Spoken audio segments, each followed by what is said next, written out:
کامالا هاریس دەبێتە سەرۆکی داهاتووی ئەمریکا. ڕەنگە بپرسن ئەم قسەیە چۆن دەکەم لە کاتێکدا سبەینێ سێشەممە کۆتا ڕۆژی دەنگدانی گشتیە لە ئەمریکا.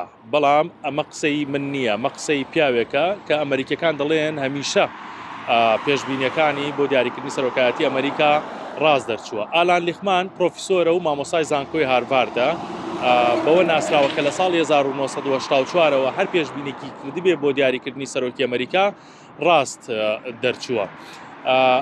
ئالان لیخمان ینی پشت نابەستێت بە ڕاپرسیەکان بۆ پێشبینیەکانی ئەو دەڵێت کە 13 کلیل هەیە بۆ گەیشتن بە کۆشکی سپی هەر کاندیدێکیان 7 کلیل بباتەوە ئەوە دەگاتە کۆشکی سپی.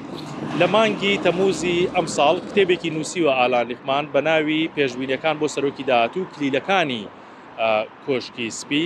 لەوێش لەو کتێبەدا هەر پێشبینی بۆ کامالا هاریس کردو کە دەبێتە سەرۆکی داهاتووی ئەمریکا. ئەم ڕۆژ لە چاوپێکەوتنێکی ئەم پرۆفیسۆرە لەگەڵ کەناڵی CNN باسی لەوە کردووە کە کامالا هاریس دەبێتە سەرۆکی داهاتووی ئەمریکا و سوورە لەسەر پێشبینیەکەی.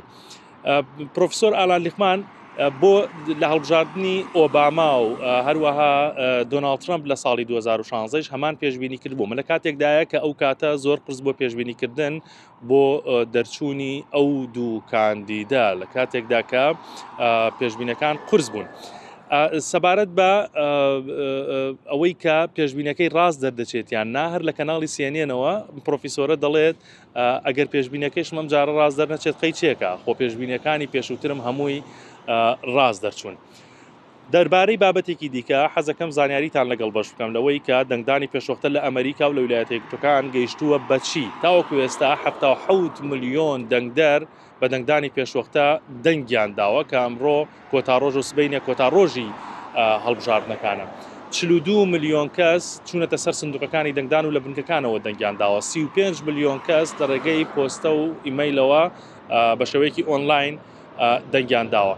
هەروەها سەبارەت بە ویلایەتی جۆرجیا کە یەکێکە لە ویلایەتە خۆڵەمێشیەکان و یەکێکە لە ویلایەتە گرنگەکان تاوەکو ئێستا 4 ملیۆن کەس لە ویلایەتە دەنگی داوە کە دەکاتە لە 80% ڕێژەی دەنگدەران لەو ویلایەتەدا.